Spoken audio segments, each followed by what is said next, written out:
I'm Margaret Weston, 72 years old, and at the Spring Festival last Saturday, my granddaughter shoved me face first into a mud puddle while my daughter watched with her arms crossed and her mouth shut. I lay there, soaked through, humiliated and shivering, while the band kept playing like nothing had happened. Children ran past me laughing, and somewhere in the distance, I could still smell caramel apples and kettle corn. I wasn't helped up by my family. I was helped up by strangers. Two teenagers with no blood ties to me who treated me with more kindness than my own daughter ever has. The scrape on my knee stung, but it was the silence from my family that hurt worse. The kind of silence that says, "You don't matter," not even enough to offer a hand before I go any further. Let me know where you're listening from in the comments, and tap that like and subscribe button if you've ever stood alone in a room full of people who were supposed to love you. I was born in 1952 in a small town just outside of Louisville, Kentucky. My parents worked hard and raised us to be polite, to mind our own business, and to take care of family. No matter what, my mama made everything from scratch, and my daddy could fix anything, from a tractor to a wristwatch. When I married Richard Weston, I believed we were building something solid, something good. He worked in construction, and I baked bread and pies for the local bakery, and later for my own small stand at the farmer's market. When Richard passed away from cancer, our daughter Melissa was 12. I remember how tightly she clung to my side at the funeral, how I told her we'd be okay, that I'd take care of everything, and I did. I worked until my hands cracked to keep her in private school. Sold my engagement ring to help cover her college tuition. Co-signed the loans she needed. Never once asked her for a thing in return when she married Gerald, a man who never once called me mom or even ma'am. I stood at the reception, smiling like a good mother does then. Chloe was born, and I thought maybe this was my second chance. Chloe was all curls and sticky fingers. She used to help me roll dough on the counter with flour. Dusting her nose and her elbows, she called me Grandma Maggie and used to beg for one more bedtime story. I still have the quilt she used to nap under.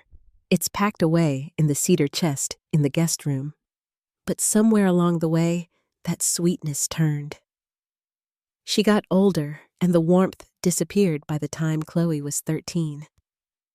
She'd started to pick up her mother's tone and her father's smirk. The comments started small. "Grandma, your house smells weird. Grandma, your couch is lumpy." And then it became, "Grandma, you don't understand anything. Things aren't like they were when you were young." Melissa never corrected her. Not once. She'd just sip her wine and say, "Teenagers, you know how they are." I learned to swallow it. I told myself love meant patience, and that maybe one day they'd appreciate all I'd done for them. Maybe Chloe would outgrow the cruelty. Maybe Melissa would remember the mother who carried her through grief, who stayed up all night sewing buttons back on her school uniform. But this past Saturday at the festival, that illusion finally broke. They had a booth with pastel cupcakes and little glass jars filled with flowers. I was trying to keep up on the soft grass when Chloe turned and shoved me full on into the mud. I heard her laugh like it was the funniest thing she'd seen in years, and Melissa just stood there, arms crossed, not moving, not blinking, not even pretending to help. I looked up from that puddle and saw their faces. And for the first time in my life, I didn't feel ashamed. I felt done. That night back home, I sat in my sunroom where the lace curtains still catch the evening light just the way Richard always liked them. I stared at our wedding photo framed in walnut on the mantel. I thought about all the years, all the quiet meals and the nights spent worrying about bills, all the times I kept my mouth shut for the sake of peace. Then I heard voices from the living room, Melissa and Chloe talking in hushed tones. Something about me getting slower every year, and how it might be time to get ahead of things before anything serious happens. I didn't move. I didn't breathe. I just listened. And by the time Chloe started talking about renovations to her future house, I had already slipped my phone from my pocket and tapped record. I didn't cry. I didn't storm into the room. I just saved the file and poured myself a glass of water, because they think I'm fading. They think I'm too old to notice, too soft to fight. But they don't know what's coming. The morning after the festival, I moved through my routine the same as always. Fed the birds, poured my coffee, watered the lilies out front. The bruises on my knees were already blooming purple, and my wrist ached where I'd landed hard, but I didn't flinch. The air felt different somehow, thinner, as if the house itself was waiting to see what I'd do next. Melissa and Chloe had left not long after dinner the night before, full of smiles and light conversation, acting as if nothing had happened. As if they hadn't watched me crawl out of a mud puddle in front of half the town. As if I hadn't heard them later that night, sitting in my living room, plotting how to take everything from me. That recording sat saved on my phone, backed up in 3 places before I even went to bed. Their voices calm and casual, talking about how I was getting forgetful, how I was slipping, how the house, the accounts, everything I had would be theirs once I was gone. By mid-morning, I was on the phone with Mr. Jenkins. I kept my voice steady light, just asked if he had time for tea. He said he could be by at 2. I thanked him and hung up. I pulled out the good lace tablecloth, the one Chloe always said looked like it belonged in a museum. I baked a fresh batch of scones, laid out a clean cloth napkin, and steeped a pot of Earl Grey. When Mr. Jenkins arrived, I met him at the door like I always did, like nothing had changed. He smiled, stepped inside, and glanced toward the table with that gentle curiosity he always carried. We sat. I poured the tea, and then I slid my phone across the table. "I'd like you to listen to this," I said. He didn't speak until the recording finished. Just sat there, listening, his expression turning more serious with every passing second. When he removed the earbuds, he folded his hands together. "Well," he said quietly, "that's enlightening. They think I won't fight," I said, smoothing my napkin. "They think they've already won." He nodded once. "Then we'll act before they do." What followed was calm, methodical. He explained what we needed: documented evidence of my capacity, medical reports, cognitive evaluations, everything notarized. We would build a record strong enough that no petition could break through it. Then we'd rewrite the will, restructure the trusts, and close every door they thought was open. I listened carefully. I asked questions. I signed nothing that day, but I agreed to every step. When he left, I cleared the table, rinsed the cups, and sat by the front window for a long time, watching the wind move through the tall grass by the mailbox. In the days that followed, I did everything they expected me to do. I called Melissa, thanked her for checking in, told her I was doing well, just had a few doctor visits lined up. I made it sound like I was trying to stay on top of things the way older people do when they don't want to be a burden. She didn't push, not right away. Just said that Chloe had been worried, that they were glad I was being proactive. I told her I appreciated the concern. Then I hung up the phone and opened my notebook. I had a list to work through. Each appointment I scheduled was carefully chosen. A general practitioner, a neurologist, a psychologist. They ran their tests, asked their questions, filled out their forms. I completed every one with a polite smile and steady hands. I passed every evaluation. No memory loss, no confusion, no cognitive impairment. The only thing each report noted was that I was healthy, competent, and fully capable of managing my affairs. Every signed document went into a locked file. Mr. Jenkins received copies of each. At home, I cleaned out the old joint account that still had Melissa's name on it, closed it entirely, redirected everything into a new set of accounts, ones held in the name of my trust. The deed to the house was transferred to, placed into a protective trust that couldn't be challenged. I removed Melissa's name from every place it had once been. She didn't know it yet, but her window had already closed. Each evening, I made tea in the sunroom and watched the light shift through the curtains. I kept the lights low and the front door locked. The house felt like it was mine again. The first sign that something had shifted came a week later. Chloe stopped by without calling. She breezed through the front door like she owned it, her handbag swinging from her wrist. "Grandma," she sang, all smiles. "Thought I'd surprise you." I looked up from the laundry I was folding. "What a lovely surprise, dear." She sat across from me, crossed her legs, and glanced down at her phone. "We were just talking," she said casually, "about how you've been seeing a lot of doctors lately." She smiled, sugar sweet. "Mom said you might want to start thinking ahead. You know, just in case.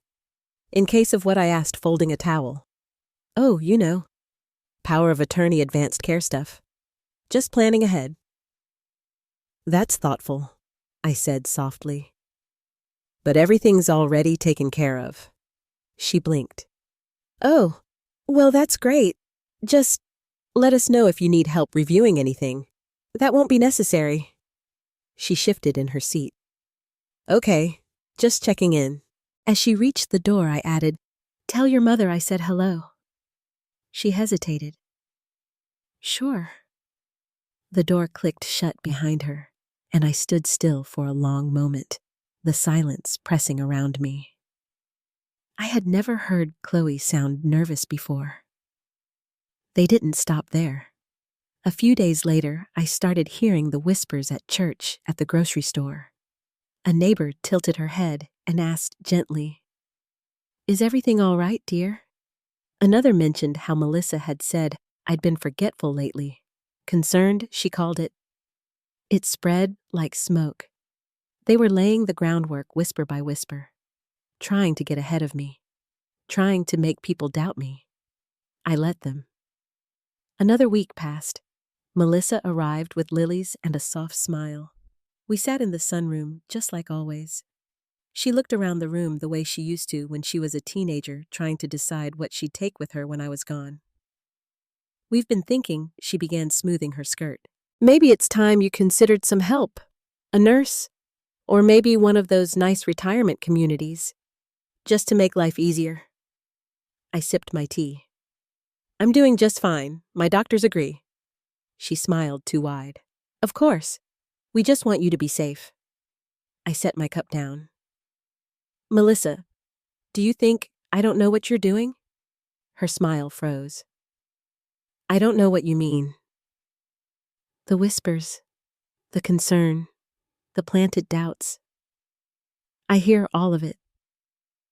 She sat perfectly still for a moment. Then she reached for her purse and stood. "Well, let me know if you need anything." "I will." I said, "But I won't." She left without another word. After she was gone, I sat back in my chair and watched the light shift through the lace curtains again. Let them circle. They think they're burying me, but they don't know I'm planting something. The days that followed Melissa's visit passed with a strange sort of calm. I kept to my usual rhythm: morning walks along the back path, tea in the sunroom around 4, an old radio playing softly in the kitchen while I cooked. The hydrangeas out front had started to bloom early that year, deep blue and soft pink, bending gently with the breeze. From the outside, nothing had changed. Inside, everything had. The file at Mr. Jenkins's office was growing by the week. Each doctor's visit brought more documentation, evaluations signed and sealed by professionals who saw no reason to doubt my mental clarity. I passed every memory test, answered every question, followed every sequence. One doctor had even chuckled and told me I was sharper than some of his patients half my age. I never let on that these visits weren't for my benefit. At the bank, I updated my accounts again. I had them restructured under the trust, ensuring that no withdrawals or transfers could happen without my signature. The accounts Melissa had once called shared for convenience were now closed. I left nothing exposed. Every asset, my pension, the house, Richard's bonds, was legally shielded. Melissa and Chloe still smiled when they called or stopped by, but I could see it. They were starting to notice something had shifted. They didn't know what yet, but they could feel it. Chloe came by again one Thursday afternoon. She brought a coffee in one hand and a shopping bag in the other, announcing she'd picked up a few things she thought I might like. The bag held a throw pillow and a candle, both bright and expensive-looking, neither remotely to my taste. "You really should think about updating this place," she said, setting the pillow on the couch. "It could look so much better with just a few little changes." I nodded and thanked her. She smiled, crossed her legs, and leaned forward just slightly. "Mom said you've been getting everything in order," she said, like it was casual conversation. "That's smart. You never know." I folded the dish towel I'd been working on. "It's all taken care of." Her eyes lingered on mine, trying to read more than I was offering. "Well, good. We were just saying it might be better if you walked us through it sometime. So no one's confused later." "I appreciate the offer," I said, "but it's all been handled. Everything is simple when you work with people you trust." She smiled tightly. Of course. That was the last time she brought it up. After she left, I walked through the house, slowly checking the locks, refolding the documents in my drawer, making sure nothing had been touched. It wasn't paranoia. It was just caution. I'd seen how they looked at this house. Not as a home, but as a prize. That weekend, I met Mr. Jenkins again. We reviewed the next steps: legal reinforcement of the trust, final revisions of the will, notarized statements of my wishes. Melissa and Chloe were removed entirely. Not minimized, not reduced, removed. Their names would appear nowhere. Instead, I'd started reaching out to people who had always been kind, quietly, without expecting anything in return. My late husband's nephew, Daniel, picked up on the second ring. "Aunt Margaret," he said, warm and surprised, "you still sound exactly the same." We talked for nearly an hour. His youngest had just made the baseball team. His wife was taking care of his mother, who wasn't doing too well. He asked how things were on my end. "Oh," I said, keeping my voice light, "some of them think I won't be around much longer. But I've still got a few years in me." He chuckled, said I'd always been tougher than people thought. It felt good to hear it. Over the next few weeks, I made more of those calls. Cousins, nieces, godchildren, people who still sent Christmas cards and remembered my birthday. People who had never once hinted at inheritance, who brought pies during the holidays, who always treated me like I mattered. When I updated the documents with Mr. Jenkins, I listed each name carefully, thoughtfully. These were the people who would carry forward what Richard and I built. Not Melissa, not Chloe. I didn't tell anyone what I was doing. Not yet. The next family brunch was quiet, smaller. Melissa poured mimosas and smiled too often.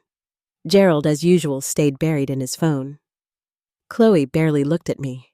At one point, her eyes flicked down to the pendant around my neck, silver-worn smooth at the edges. Richard gave it to me for our 30th anniversary. "You should think about passing some of your jewelry down," she said, stirring her coffee. "Before you know, things get difficult." I set my cup down. "Difficult," Melissa jumped in quickly. "Chloe just means it would be special to have a keepsake, something to remember you by." I looked at them both. "Oh, you'll have plenty to remember me by." Neither of them responded. Melissa went back to slicing fruit. Chloe didn't look up again. That night, I stood in front of my bedroom mirror, brushing my hair. The lines around my mouth were deeper now. My hands were slower. But I didn't feel smaller. I felt clear. Every time they came by pretending nothing had happened, I let them. Every smile, every shallow compliment, every awkward pause, I accepted all of it without flinching. Because the time would come when they would understand how wrong they'd been. Mr. Jenkins came by one more time to finalize everything. The documents were signed, witnessed, filed. My wishes were protected, my home secured. The people who had earned my trust were now the ones named in the will. When I signed the last page, he looked at me across the table. "You've done something most people don't have the courage to do," he said. I didn't say anything, just closed the folder and pushed it toward him. Everything was in place. The foundation had been laid, and they had no idea. The following Thursday, I heard the knock just after lunch. Chloe didn't wait for me to answer. She let herself in with that light tap of her heels and a smile that didn't quite reach her eyes. "Grandma," she said, voice bright and stretched too thin. "Thought I'd drop by and check in. Brought you your favorite?" She held out a drink from that coffee chain she liked, sweet and overdone, nothing I ever actually ordered. I took it politely. "That was thoughtful of you." She settled herself on the sofa across from me, legs crossed, bag set neatly on the floor. Her phone was already in her hand. She scrolled for a moment, then looked up as if she'd just remembered why she was there. "Mom said you've been seeing a lot of doctors lately," she said casually. "Just making sure you're okay?" I folded a dish towel onto the laundry pile beside me. "Just routine checkups. Good to stay ahead of things at my age." She nodded slowly. Of course. Of course." Her tone shifted just slightly. "We were talking, and we thought maybe you'd want to consider setting a few things up. You know, power of attorney, advanced care documents. Just in case." I looked at her and smiled. "Everything's already in place. You don't need to worry." She blinked clearly, not expecting that. "Oh, that's great. I mean, we just want to make sure you're not getting overwhelmed. It's actually been quite simple," I said, folding another towel. "When you work with the right people." There was a pause, just long enough for the air to shift. She tucked her phone away and adjusted the sleeve of her sweater. "Well, I should get going. Just wanted to check in. Give your mother my love," I said gently. "I will." The door clicked shut behind her. I stood for a while in the quiet afterward, one hand resting on the arm of the chair. They were pushing. Not too hard, not yet, but the pressure had started. The visits, the check-ins, the soft mentions of paperwork and confusion. And beyond the front door, it had started to ripple. At church that Sunday, 2 women I've known for years pulled me aside after service. One asked how I was holding up with everything. The other offered to drive me to my next appointment if I didn't feel comfortable driving. At the grocery store, a neighbor touched my elbow gently and said, "Melissa mentioned you've been under a lot of stress lately." Every comment was shaped like kindness, every word carefully chosen to sound like care. But underneath, I could feel it the way gossip travels when it's meant to do damage quietly. I didn't correct them. Melissa came by a few days later with a bouquet of lilies and that same soft practice smile. "You look tired," she said, stepping through the doorway. "I'm well," I answered, taking the flowers from her hands. We sat in the sunroom, where the light always hit just right in the late afternoon. She folded her hands in her lap, her eyes scanning the room like she was counting. "We've been thinking," she began, keeping her voice light. "You've always managed everything on your own, but we just want to make sure you're safe. Maybe it's time to consider a little help, maybe a nurse, or even one of those assisted living places. Some of them are beautiful now." I stirred my tea. "I appreciate your concern, Melissa, but I'm managing just fine. My doctors agree." Her expression didn't change, but the smile faltered for a breath. "Of course," she said, reaching for her cup. "Chloe and I just worry, that's all." I leaned forward gently, setting my spoon on the saucer. "Melissa," I said, keeping my voice steady, "do you think I don't know what's going on?" She blinked. "What do you mean?" "The whispers, the careful conversations, the concern you're spreading around town." "I hear it." She let out a small laugh, too quick to be real. "Mom, I think you're overthinking. We're just trying to help." I didn't respond. I held her gaze, and after a moment she looked away. She stood, brushing invisible crumbs from her skirt. "Well, I should go. Let me know if you need anything." "I will," I said, walking her to the door. "But I won't." She paused, her hand on the doorknob. Then she left, without another word. That evening, I turned off the lights early, sat in the sunroom, and watched the sun dip behind the trees.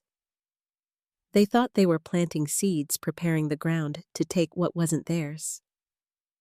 But they didn't realize I'd already harvested what I needed. At church the following Sunday, I smiled more than usual. When another friend mentioned Melissa's concern, I responded softly. "She means well, but she does tend to overworry."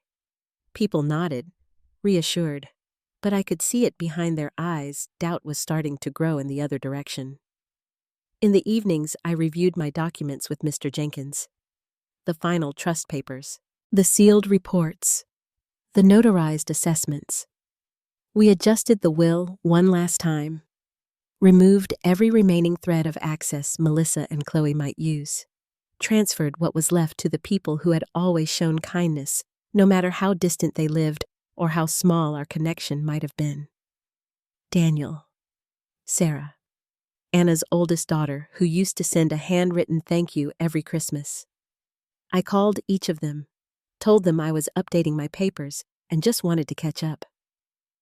We spoke about their children, their jobs, the way the world keeps moving, even when we feel left behind.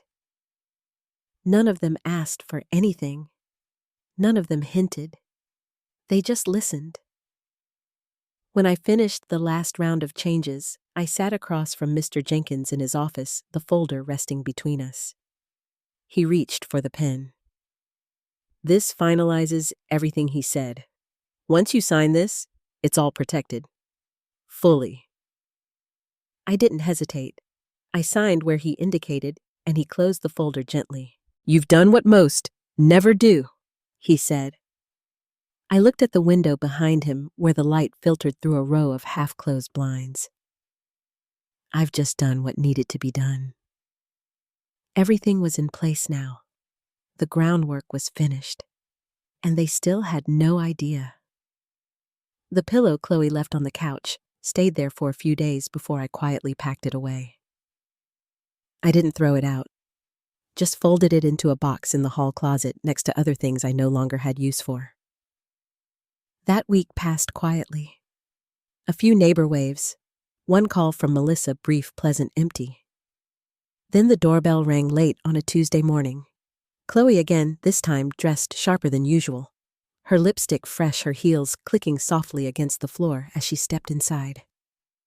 "Just happened to be nearby," she said. "Thought I'd check in." She didn't wait to be invited in, didn't even glance at the room as she moved straight for the sunroom and took a seat in Richard's old chair. I followed behind, slow and steady, carrying the tray I'd already prepared. Tea.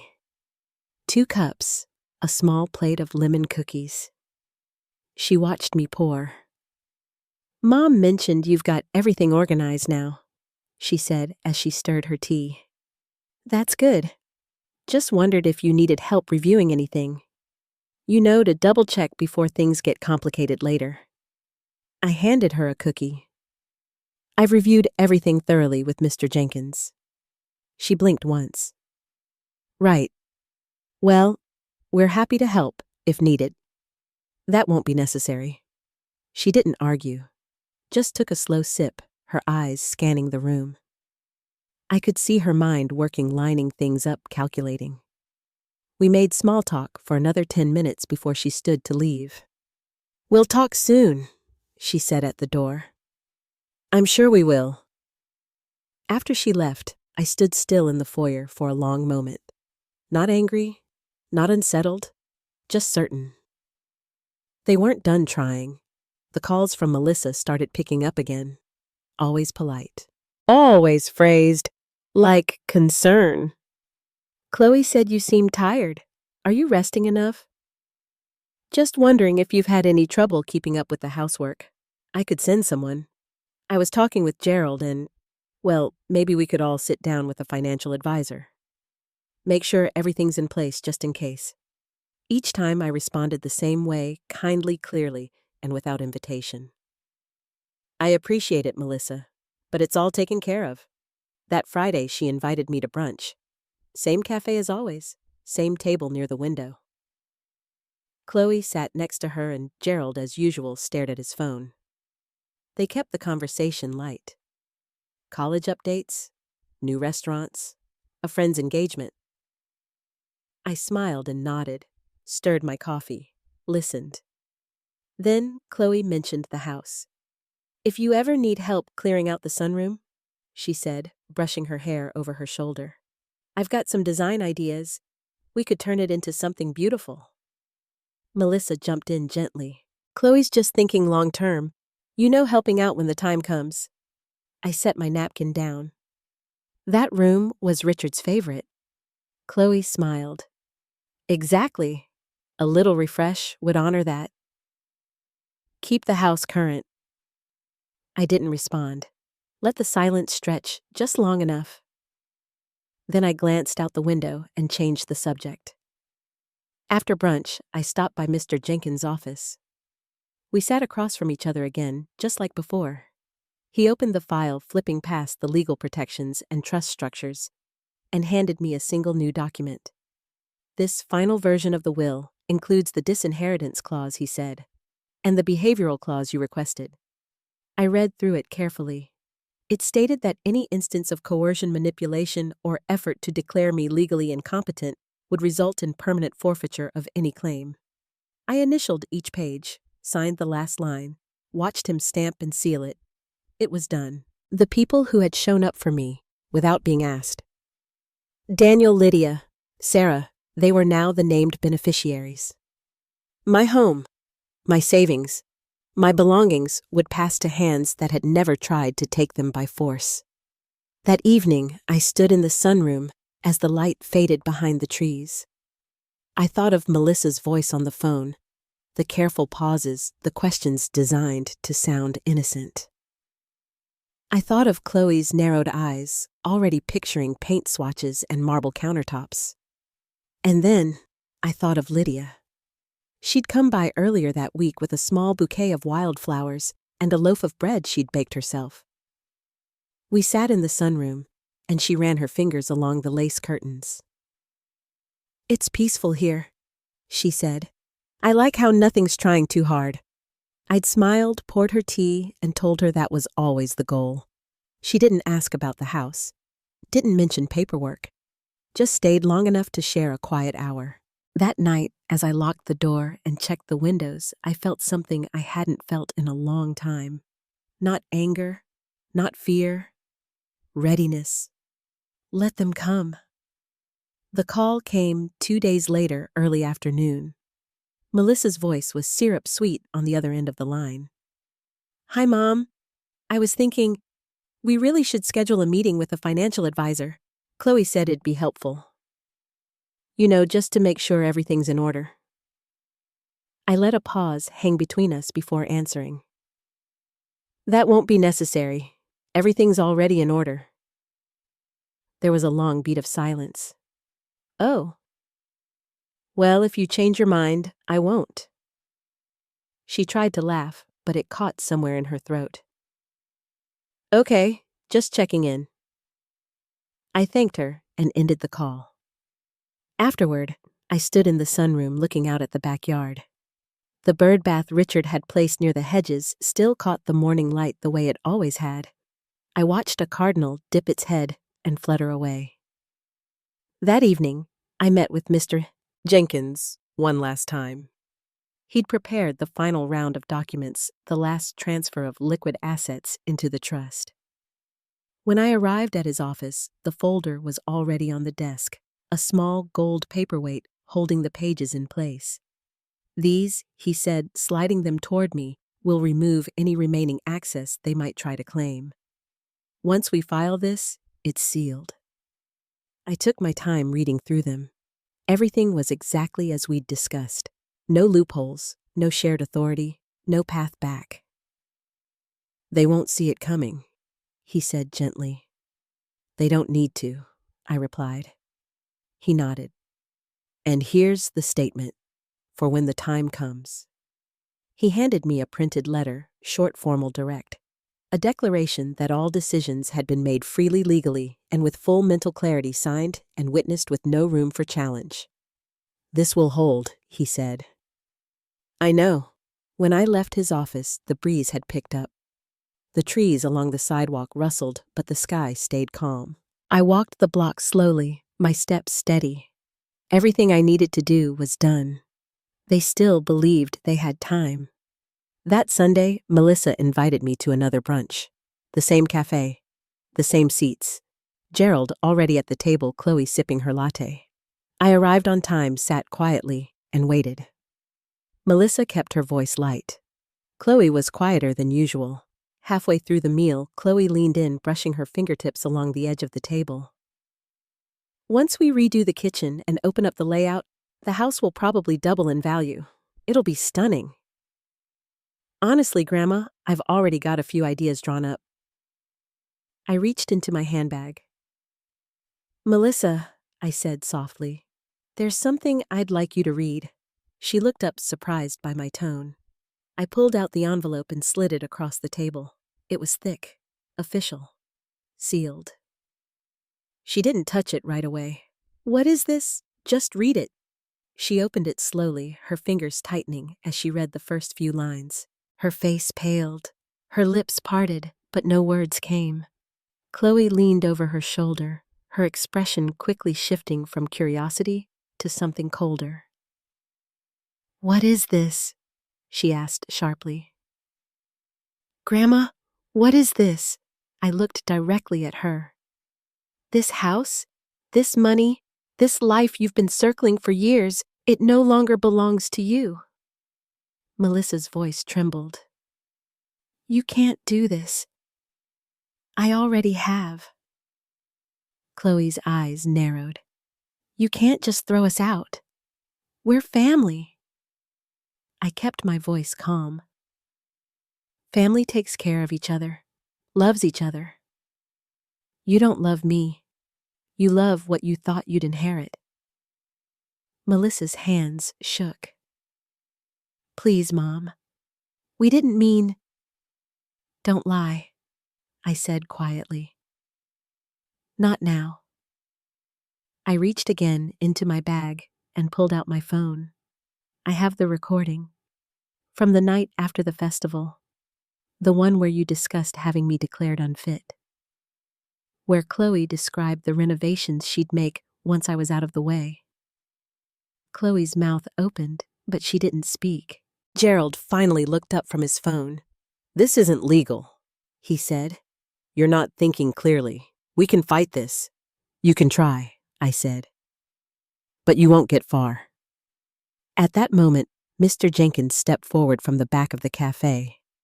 He walked calmly to our table and stood beside me, his presence quiet but firm. Any attempt to contest will be met with immediate legal action, he said. All documentation is sealed and complete. You have no claim. Melissa's mouth opened, then closed. Chloe stared down at the table, blinking hard. I took a sip of my tea. Gerald cleared his throat again, this time with less certainty. Let's not make a scene. The scene, I said, was made long before today. Every brunch. Every whisper. Every time you sat at my table and lied to my face. Melissa's voice cracked. You're betraying your own daughter. I set my cup down gently. No, you betrayed me. Her voice rose, strained. After everything I've done for you, I didn't interrupt. Just let her speak. Chloe jumped in next. You'd rather give everything to people who barely know you over your own family? I folded my hands in my lap. You mean the people who never shoved me into the mud? Who never sat in my living room planning to take everything I'd worked for? Chloe's voice dropped to a mutter. You're bitter. You'll die alone. I leaned forward just slightly. I'd rather be alone than surrounded by people who only value me for what I own. Melissa stood abruptly. You'll regret this. No, I said. You will. Mr. Jenkins stepped forward again. As of this moment, you are being formally served with the eviction notice and disinheritance documentation. You have 7 days to vacate the premises. Chloe stared at him in disbelief. Gerald pushed back from the table without speaking. Melissa's shoulders slumped. You can't do this, she whispered. I didn't do it, I said. You did. They stood there for a moment longer, unsure of where to go or what to say. Mr. Jenkins looked at me. Shall I walk them out? I nodded. As they left, the table fell quiet. I looked around the room. A few people had paused mid-conversation, their eyes flicking toward us, but I didn't mind. The scene was finished. Outside, the sky had shifted, clouds pulling away from the late sun shadows stretching across the sidewalk. I picked up my bag and walked home. The house was still. The wind had settled, and for the first time in years, I didn't feel watched. That evening, I stood by the front window as the porch light flicked on. The old hydrangea bush swayed gently in the breeze, its blossoms beginning to dry and curl at the edges. The house was quiet again. I had grown used to that stillness, but this time, it settled over me differently. It wasn't loneliness anymore. It was space. A few days later, Mr. Jenkins called to confirm the documents had been served without resistance. No counterfilings, no appeals. Melissa had signed her receipt without a word. Gerald hadn't shown up at all. On the 7th day, just before dusk, a moving truck pulled up along the curb. I didn't look through the blinds. I didn't need to. The sound of doors sliding open and cardboard rustling was enough. The occasional clatter of something dropped too hard. Then footsteps. A knock at the door. I waited. After a moment, Melissa's voice came through, muffled by the wood. Mom, I know you're in there. I stayed still. We're leaving. I wanted to say goodbye. There was a pause. Then another knock, quieter this time. I didn't mean for things to get so far. I thought I could fix it before it broke. I didn't realize it was already broken. Her voice was softer now, the kind of softness that doesn't ask for forgiveness just to be heard. You were a good mother, better than I deserved. I heard her step away, and then the sound of the truck ramp lowering. When I finally opened the door, the porch was empty, except for a small box left beside the swing.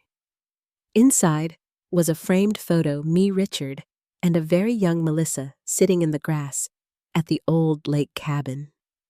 Her face was scrunched against the sun, grinning. I hadn't seen the picture in years. Taped to the back was a torn corner of notepad paper. One sentence written in blue ink. I miss who we used to be. I placed the frame on the console table inside the door. Left the note untouched. That weekend, Nora stopped by with a pie and a folder tucked under her arm.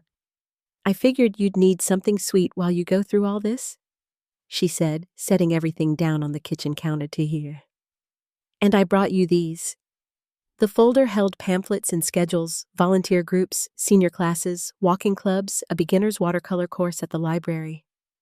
She didn't push any of it, just left them for me to explore on my own time. You've got more years ahead of you than behind, she said gently. No reason not to enjoy them. I walked her out to her car and stood at the edge of the driveway for a while, watching the quiet street. A couple passed, with their golden retriever waving as they walked by. The mailman's truck rolled down the opposite curb. For the first time in a long time, I felt something simple return to me, an ordinary kind of peace. Monday morning, I called the office that managed the museum downtown, the one Richard used to donate to during the holidays. I'd like to sponsor a scholarship, I told the woman on the phone. Something in my husband's name, for students interested in American history. She took my name and said she'd send the paperwork by the end of the week. That afternoon, I opened the small cedar chest in the upstairs guest room, the one where Richard kept his letters and postcards, little clippings he'd saved from every trip we'd ever taken. I spent hours reading through them, sorting them by place, writing dates on the backs. I decided I'd have them framed.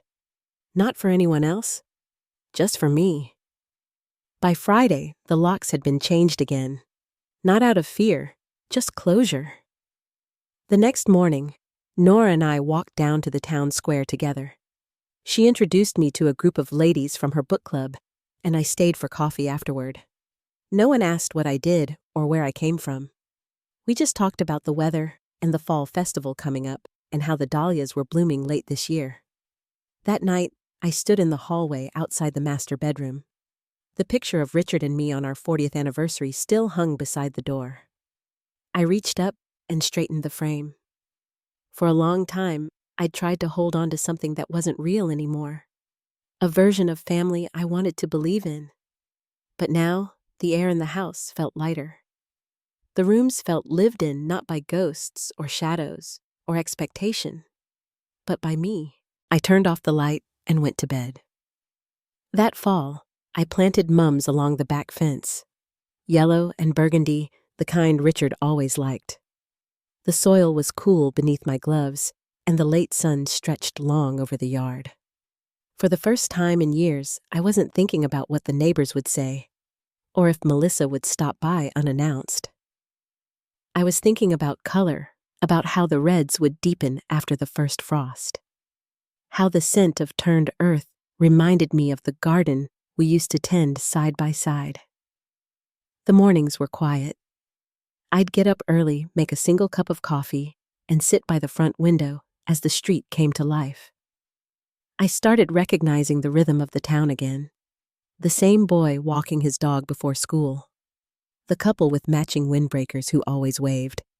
Little things I hadn't noticed when the house was full of tension, and I was bracing for every creak in the floorboards. Melissa didn't come back, and I didn't reach out. There were no grand confrontations, no long letters exchanged. Just space.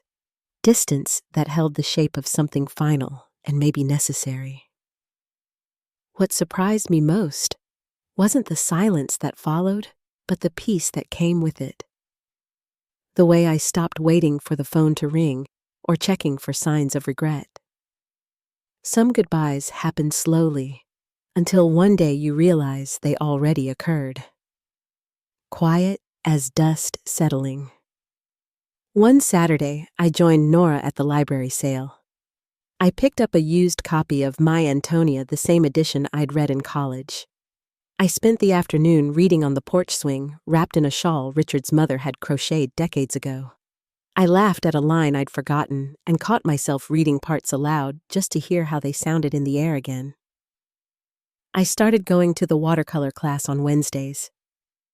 Nothing fancy, just a few of us at long tables in the church basement painting apples and pine cones and trying not to be too precious about it.